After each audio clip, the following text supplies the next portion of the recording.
Good morning, everyone. So I'm going to start a vlog and my puppy is about to attack the bottom. This is kind of why I'm doing this vlog. So let me start from the beginning.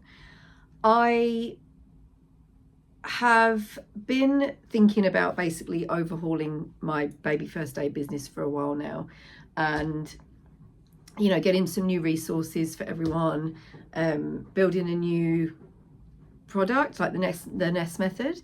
And I suppose basically it's a bit frustrating when you're putting things out on social media, you're doing all the reels, you're doing all the teaching, but no one really sees the real person behind the scenes.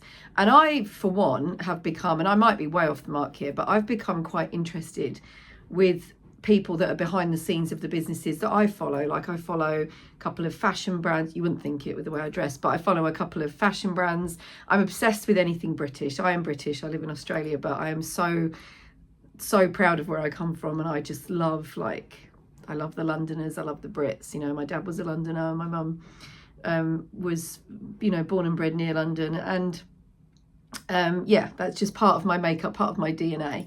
And anyway, I have become more and more interested in actually how people get where they are, rather than just the constant slog of reels and emails and things like that. And I just feel like I don't know, it kind of becomes a little bit boring, I think. So here I am in a video vlog, whatever you want to call it, and I kind of want to bring you along the journey of rehashing and rebuilding my baby first aid business.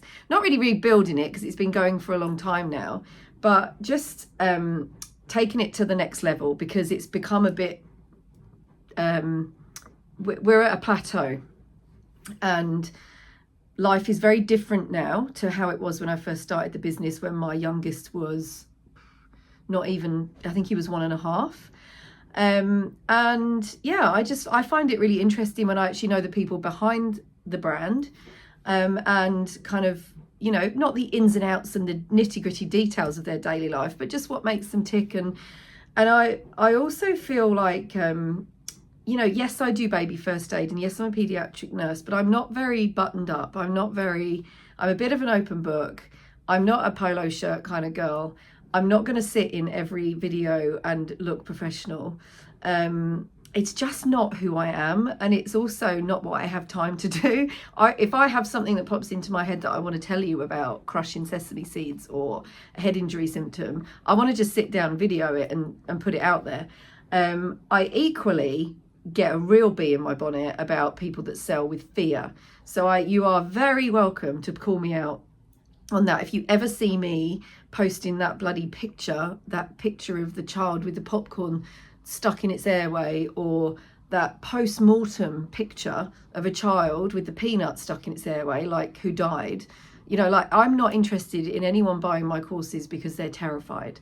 All right, so I want to give this information I want to educate people, and I want to do it as a job, and I can't do it as a job obviously unless I sell my courses. So that's where we are. I'd love to do it all for free, but I can't. It's just I can't do that. I have a family to run.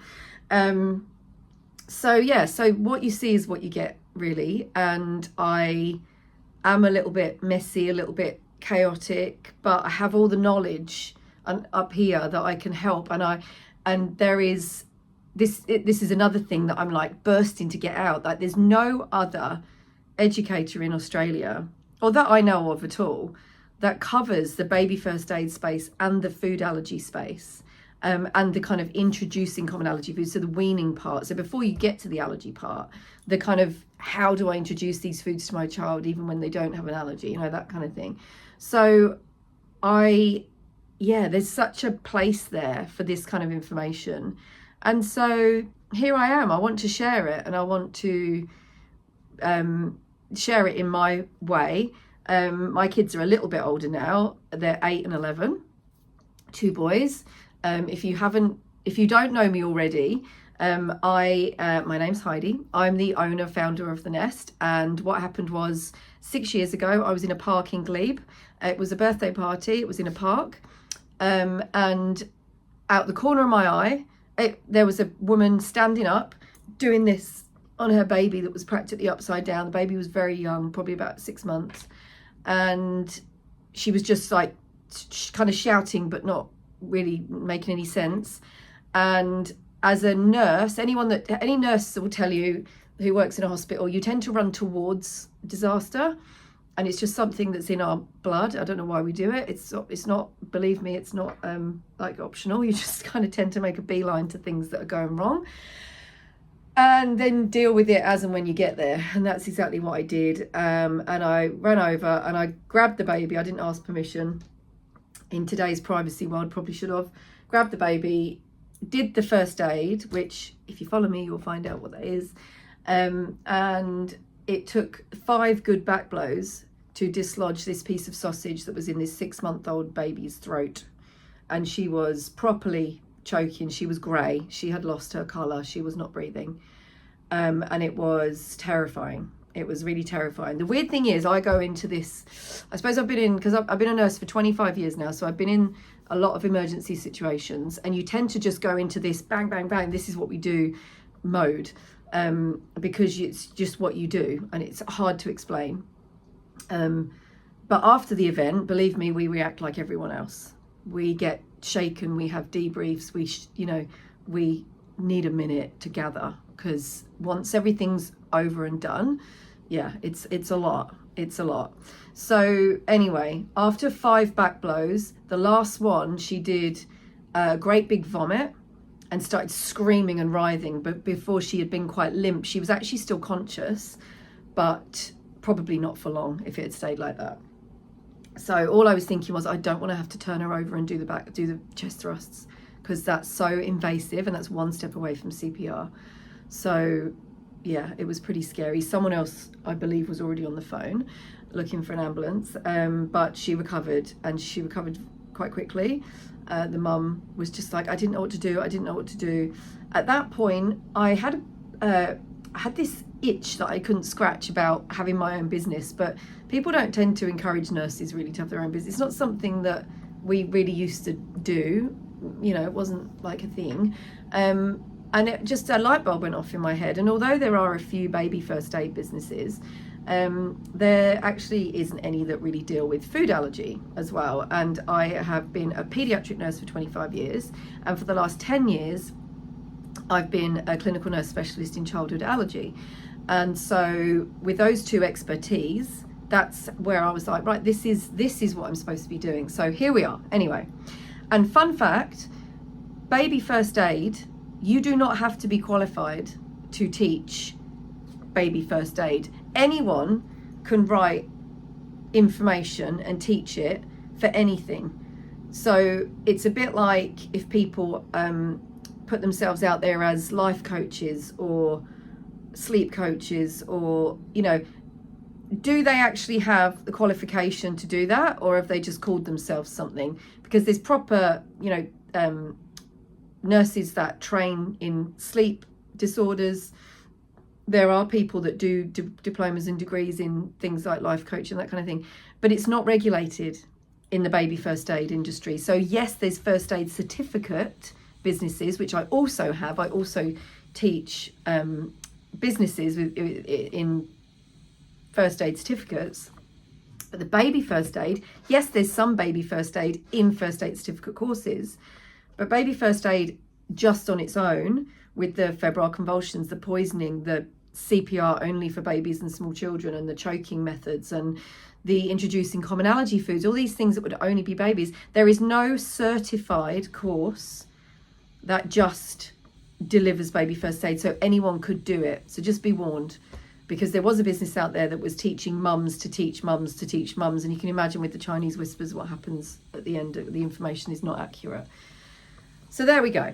So I have a baby first aid business, and I just want to relay my information. I want to bring you along for the ride. I'm a mum of 2, but my 8-year-old, I don't know if any of you follow me on my stories, my 8-year-old properly choked on 2 nights ago on his dinner, just a potato. He's 8 years old, and it properly blocked his airway. He was drooling, He was choking, he couldn't get a breath in. I had to do the first aid on him. After he brought it up, he was bringing up blood because he had some trauma in his throat. It was horrendous. It never gets easier, but when you know the steps to do, there's no delay, and for that minute that it's important that you're delivering the first aid, that moment is taken care of because you already know what to do. After the event, you're a mess. That's fine, we all are. But yeah, so that's me. So I'm going to keep in touch with you. I'm going to do weekly vlogs from here on in. Keep in touch with you with what's going on in the business. Sometimes it'll be super interesting, sometimes it won't. You will learn more about me and my life. You'll learn more about this little nugget down here. He is my little business buddy. He's always sat next to me. And my 2 boys and my husband. He's Scottish, so he's British as well. And yeah, we are going home in July, back to the UK for 6 weeks. We go home about every 18 months for a long period of time.